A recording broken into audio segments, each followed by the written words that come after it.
on this. There we go. Welcome to, it says week 2 cash flow because it was originally week 2. This is now week 3. So we're going to look at cash flow, and then next week we will look at savings rates. So let's have a look at what we have tonight, shall we? Okay, first of all, quick disclaimer. You know all of the details on here, I am sure. We're not regulated. This isn't financial advice. It's just me chatting, sharing some information with you. What you choose to do with it is entirely up to you. Please do your own research. Everybody got that? Thumbs up? Yeah. Good, good. I think I confused Tracy, scratching the head. Yeah, but you can have a full money back guarantee. There we go. So why should you have money management skills? Quite simply, because if you don't have an idea what's happening with your money, you might essentially just be, burning it, chucking it up in smoke, because money can come in and money can go out just as easily. In fact, it can go out quicker than it comes in. In fact, I think it's about 70% of lottery winners within 5 years have none of their lottery winnings left. And actually a third of them have gone bankrupt because they just spend their money. They don't buy assets, they just spend it. And then they've got expenses like expensive cars, expensive houses, and they have all this maintenance and upkeep to do, which they haven't budgeted for. And so they go into debt. And why is it? It's because people generally just want more. But why?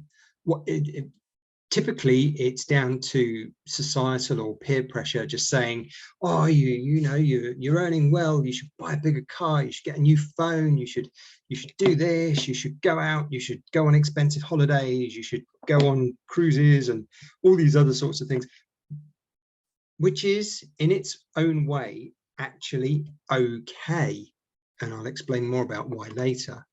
But do make sure that you manage what you already have better.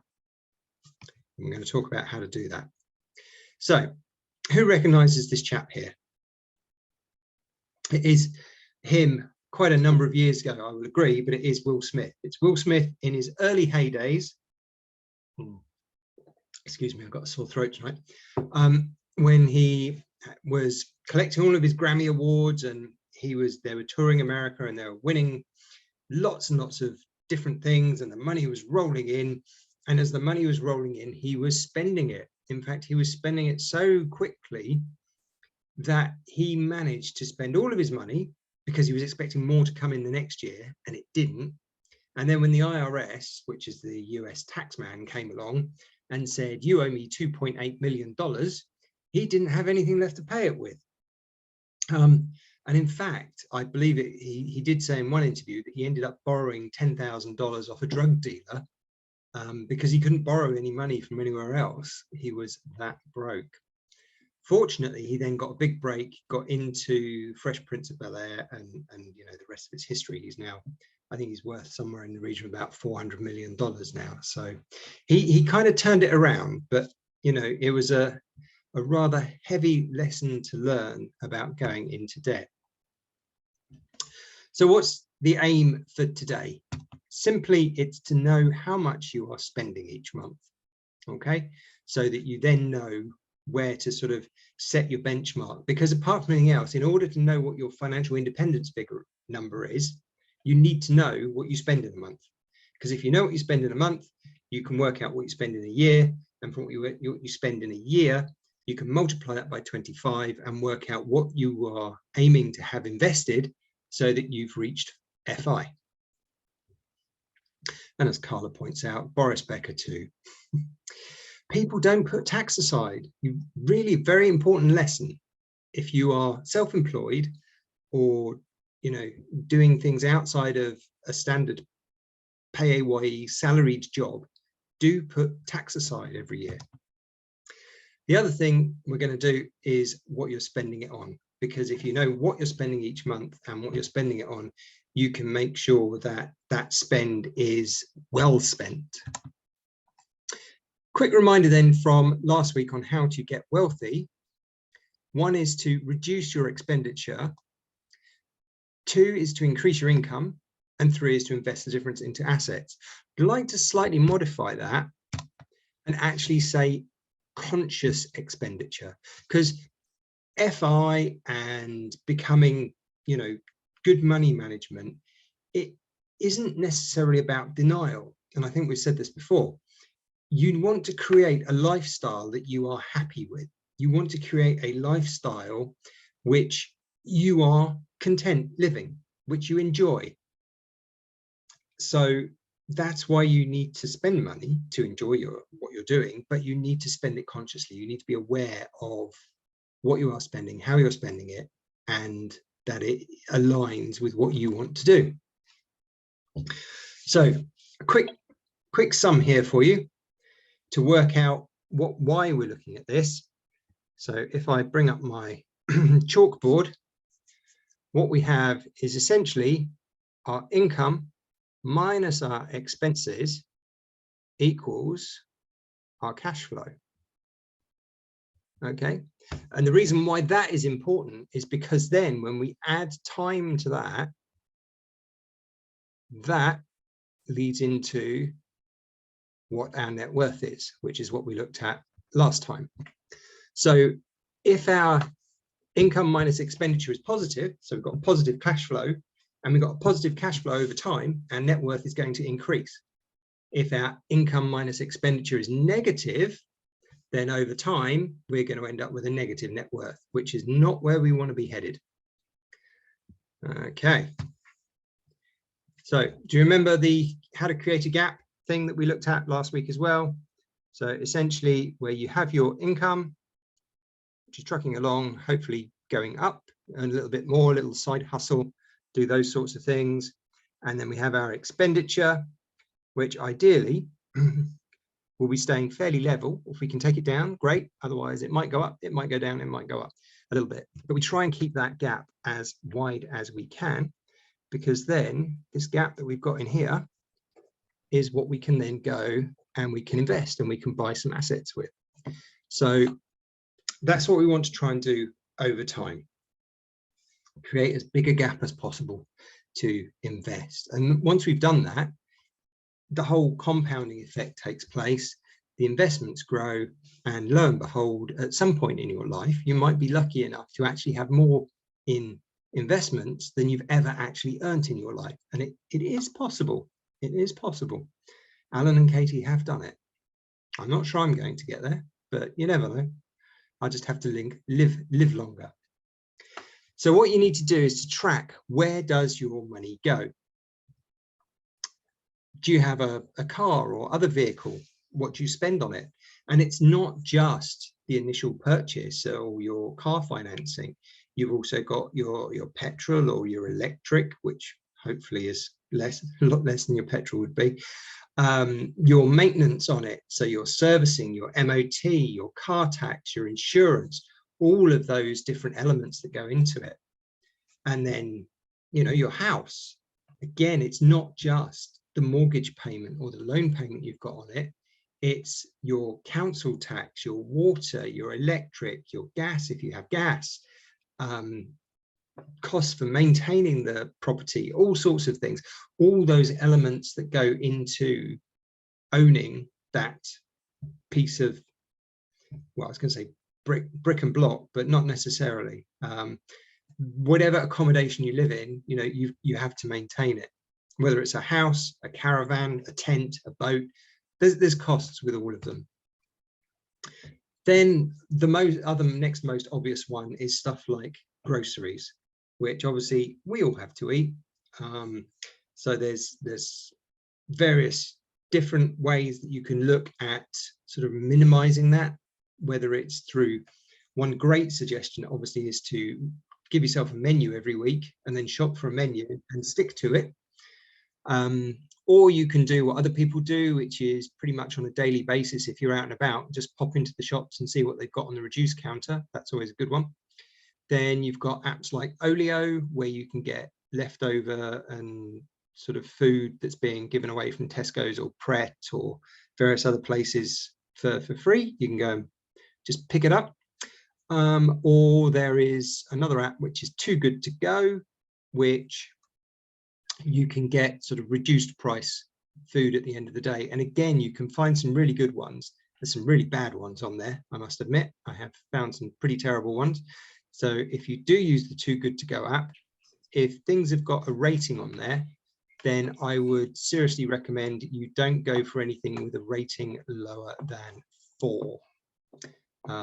Because yeah, they can be a bit dodge. And so yeah, that's supposed to be Alan scrutinizing you. He's sort of looking, yes. And can you think of anything else that you're spending? Because there is, of course, the death by 1,000 cuts. And I've changed the picture from the sword fighting in this case I've got paper cuts to, although I don't know if you can actually cut yourself on the new pound notes, not pound notes, £5 notes and everything, because with their new plasticky stuff. And that is no, okay, we'll stay away from this. I was going to say it can take ages to replace them all because they're designed not to wear out for a long time, but there we go.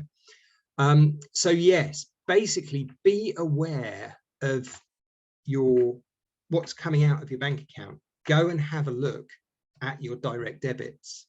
What have you set up to pay on a recurring payment that you might have forgotten about?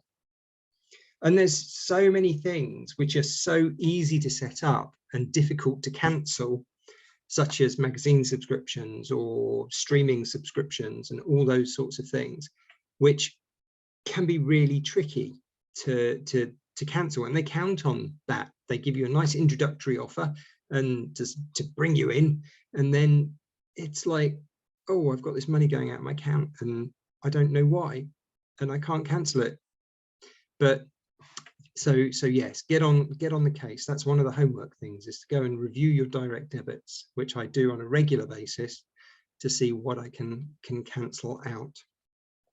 I'm terrible for getting caught by the charity people at the supermarket, and they say, oh, you can just give us 2 or 3 quid a month, and suddenly you've got sort of like half a dozen of these things, and it's like, ah, okay, right, I need to cut back on that. So there we go.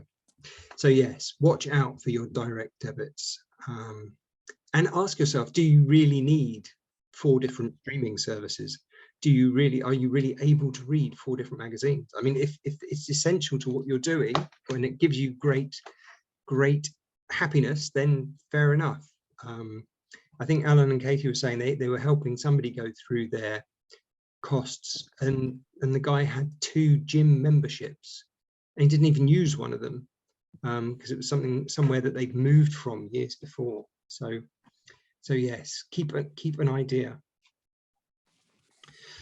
And we have this concept of surprise bills, stuff that just suddenly turns up out of the blue, like house insurance, car insurance, where you can see the whole list there. Really, I've got to ask you, from those things there, which are actually a surprise? I'm sure we can agree that most of those are coming. Most of those when they're going to happen. So it's important that you work out roughly what these things are going to cost over a year. So for example, your Christmas presents that you buy for people, or the birthday presents you buy for people over a year, your insurances, work out roughly what that costs over a year, divide it by 12 to give you a monthly figure, and then every month put that amount aside into your surprise bills pot, so that when it comes to it, you've got the money there already, and it's not so much of a surprise. I think it's only a surprise to your account when you spend it and it says, hold on a minute, you knew it was coming and you've surprised me by not actually saving for it. So yes, it's you can get some fantastic sort of budgeting spreadsheets and things off the internet. I think there's a link to one on the blog which Alan and Katie did, so I will post that afterwards into the group. So that's that. Now, one thing you need to think about is, how do you view things when you are making purchases?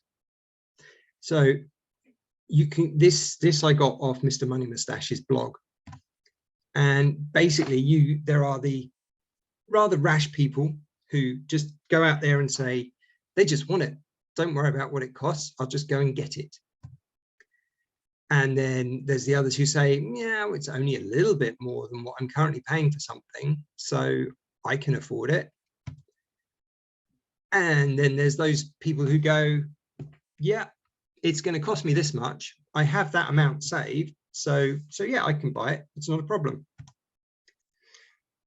And then you have the final people who go, well, yeah, it costs this, plus there's these other costs associated with it, which makes it worth about that. So I could buy that, or I could buy something else, which would save me an amount of money. And over a period of time, that amount of money could save me a whole big chunk of money. So in the example there, by buying a secondhand, cheaper car, you could potentially save yourself a lot of money over buying a new one, which over time compounds into a lot more than actually what the original price of that car is. So yeah, you say, gosh, is a new car really worth £57,000 more than an older one? Worth thinking about.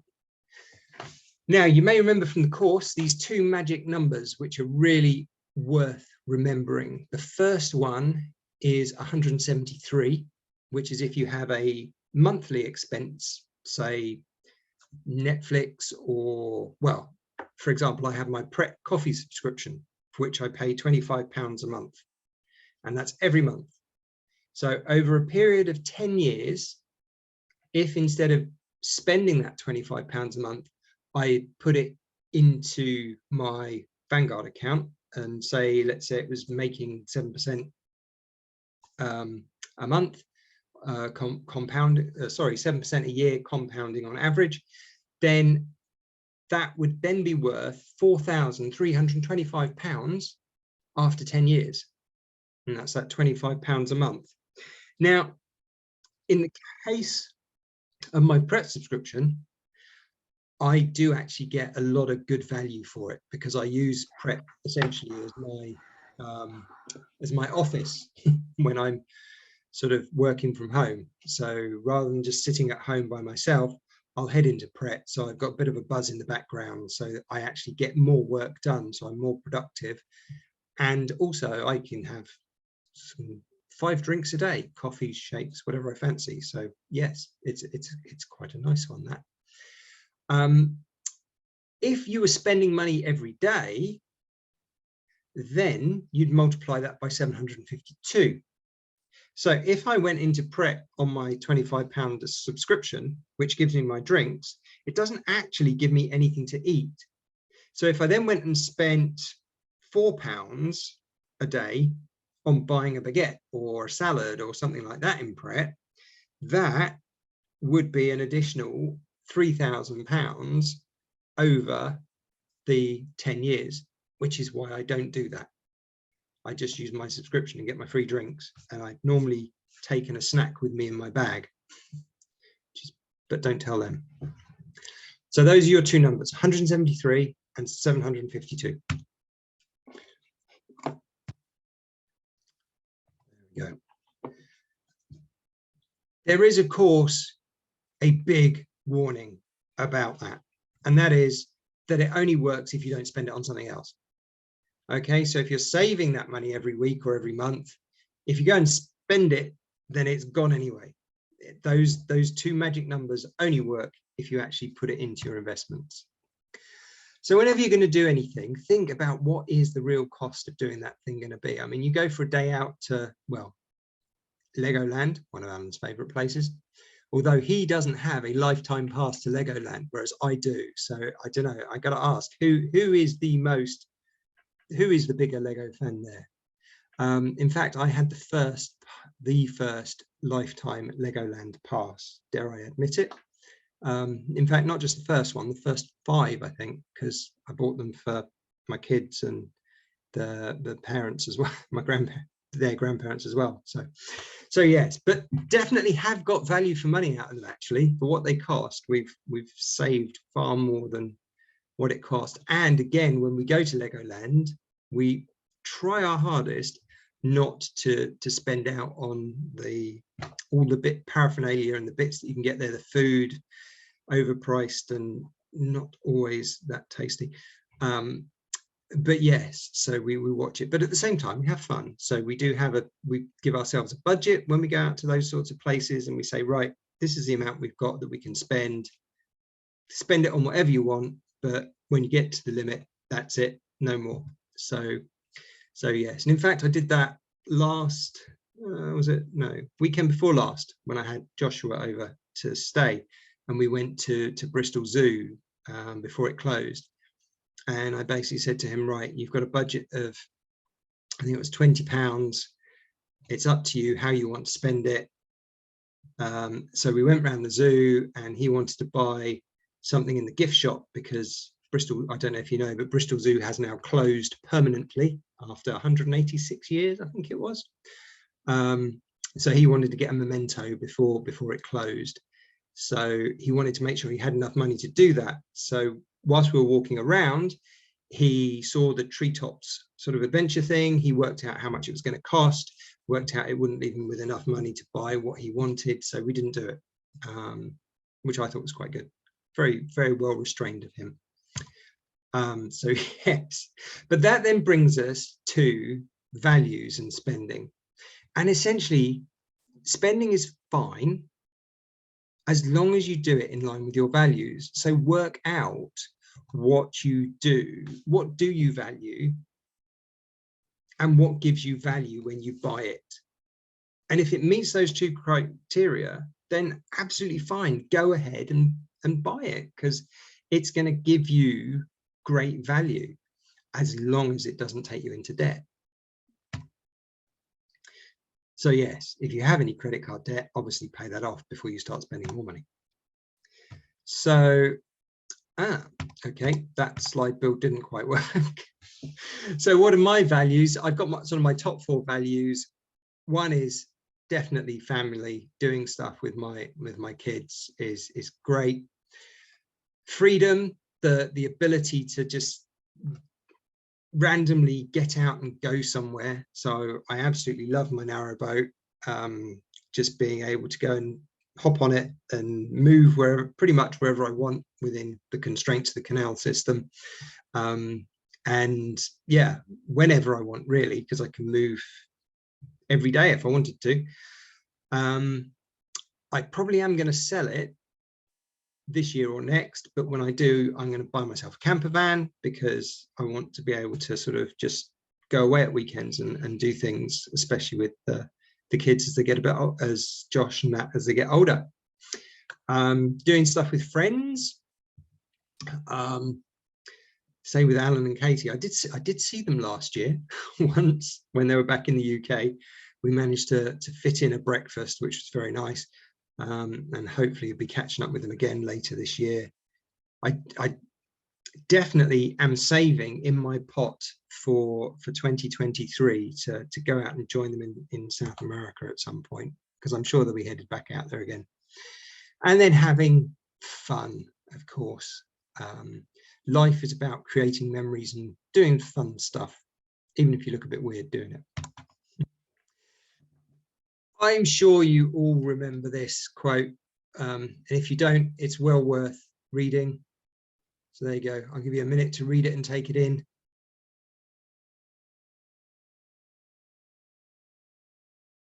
Why do we? Why do we buy stuff we don't need? To impress people we don't like, with money we don't have. Why would you? So know where your money is going. How can you do that? Well, you could do it the old-fashioned way and just look at your bank statement every month and then try and figure it out, or you can keep your receipts and all that sort of stuff. With the joys of technology nowadays, you can use wonderful apps. I mean, to be fair, even the banking apps nowadays tend to have some sort of breakdown as to categorizing roughly where your money's being spent. If you want it in a little bit more detail, you can use something like Money Dashboard, which quite simply connects to your accounts And then you can check it every month and it will give you a nice little diagram of whereabouts your money has gone.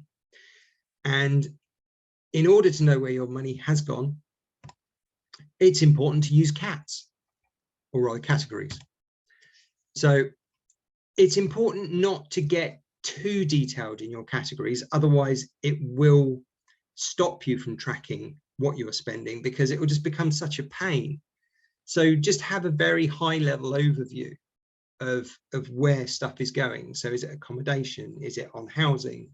Is it on, you know, your transport costs? Is it your food costs? Is it having fun and going out and all those sorts of things? So just have some high level categories, just so that you know where things are going, and you can keep a rough eye on, you know, if an area starts increasing, why is that? And is it in line with your values? If it's in line with your values and you get value for it, fair enough, enjoy. Here's a little look at some of the Office for National Statistics as to where they reckon people's money goes on average. And this is each week. When I saw this, I was like, wow. Between April 2020 and March 2021, they reckon the average household spent £481.50 per week. So that's what? That's £2 grand a month on various stuff. I mean, I'm assuming that they're not really including the full amount that people pay on rent or mortgages here, because they're saying an average of £84.60 per week on housing. So I mean, given that my mortgage payments, and I have a moderate mortgage, is going to be about £660 a month, that's more than £84.60 a week, and that's before paying for fuel and power. I mean, okay, so this was like a year or so ago, but still, I don't think they've quite got that right on that side of things. But it gives you a rough idea of the spread, and you can get this sort of thing out of Money Dashboard quite easily, although they do it as a donut chart rather than this sort of squares chart. And we can have a look at one later if you like. But if you have that each month rather, that then gives you the ability to keep a track on where you're spending and know where you could potentially reduce costs. Or your other option, of course, is to try and earn more, which you can do with the great help of Alan's podcast. And talking of Alan's podcasts, I don't know how many of you listen to it regularly, but on one that came out last week, he was talking about the rebranding of the Rebel Entrepreneur podcast, potentially to calling it the Rebel School or something like that, so that he can go off-piste from talking about entrepreneurship and talk more about FI and health and self-development and a whole bunch of other stuff, as well as just entrepreneurship.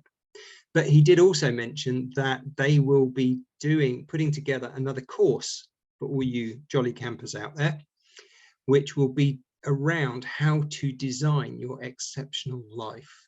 So very well worth keeping an eye out for that. But what is the homework? See if you can work out how much you spent this month, or as we're in the middle of the month, how much you spent last month. Now you can either do that manually, as I say, by going through your statements, or try setting up Money Dashboard and connecting it to your accounts. If you connect Money Dashboard to your accounts, it will suck in all of your transactions from the past few years. So you'll already have a whole bunch of data there to be able to look back over to see roughly what your expenditure is like. And then make sure you've got tracking set up for going forwards. And as optional homework, work out what your categories are going to be for the spending. Did you get value from your spending? And did you spend in line with your values? Okay, so just to wrap it up, remember, it's your life and your choice. You can decide how you're going to walk down that road that's spreading out in front of you. Okay, so there we go. Let's see if I can stop this.